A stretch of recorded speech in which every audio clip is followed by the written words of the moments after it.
Hi guys! Welcome to my YouTube channel. This is my very first vlog po and I'll be sharing to you my weight loss journey. So before po, nasa 70 kilograms ako, pero ngayon I lost more than 10 kilograms.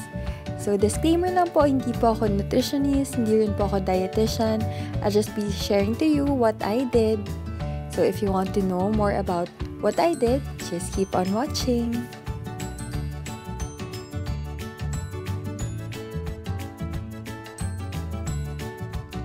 First, unang-una, wag po nating gugutumin ang sarili natin.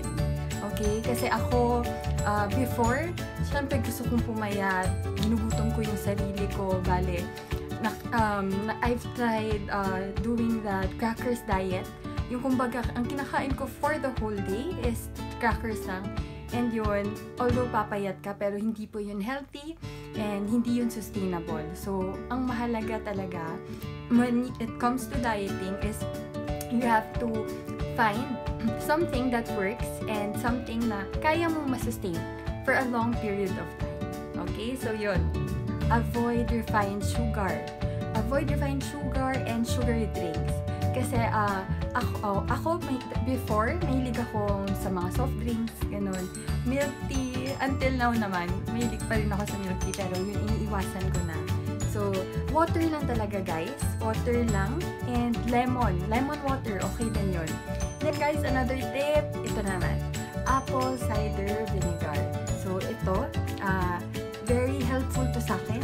Nakatulong po talaga ito kasi, for example, pagkagising ko sa umaga, dinidilute ko siya, 2 kutsara, tapos hinahalo ko sa tubig. Ganon. Tapos, yun, iinumin mo. Ganon. Yun lang yun. Nakaka-speed up kasi yun ng metabolism. So, yun sa mga drinks. Then, dito na tayo sa food. Okay, so, dito, eat food na real food. So, for example, ito.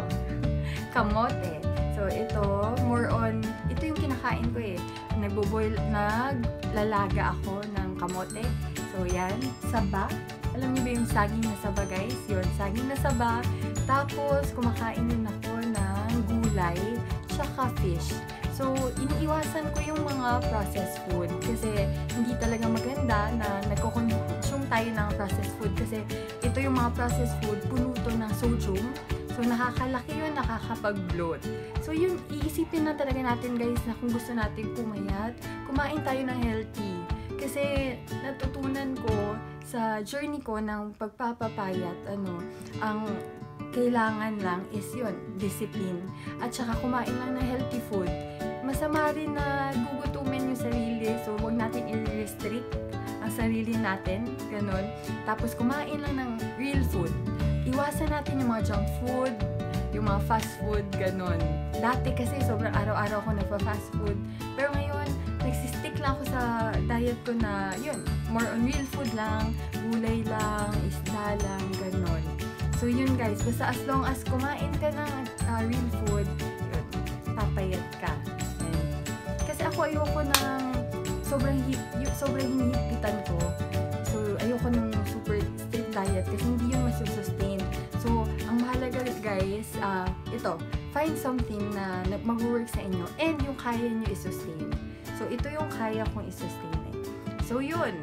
80% nga daw food. So, ano yung 20%? Ako, ito yung exercise. So, exercise. Ako, hindi ako nag-gym. Sa totoo lang, nag-home workout lang ako. And, kung itatanong nyo, ano yung home workout ko, ito po yung high intensity interval training workout or tinatawag na HIIT. Okay, so, ito, ginagawa ko to. Ito yung mga exercises kasi na ginagawa in a short period of time.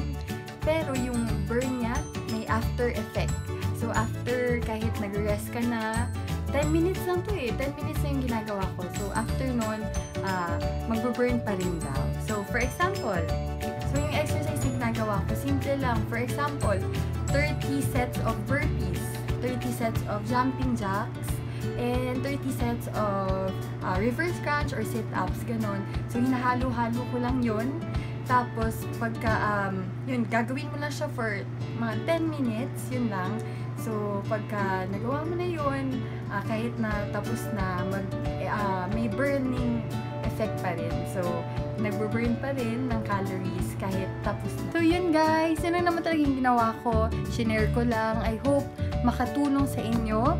So, tandaan lang natin na as long as you eat healthier food, as long as you stay active and mag-workout, papaya tayo.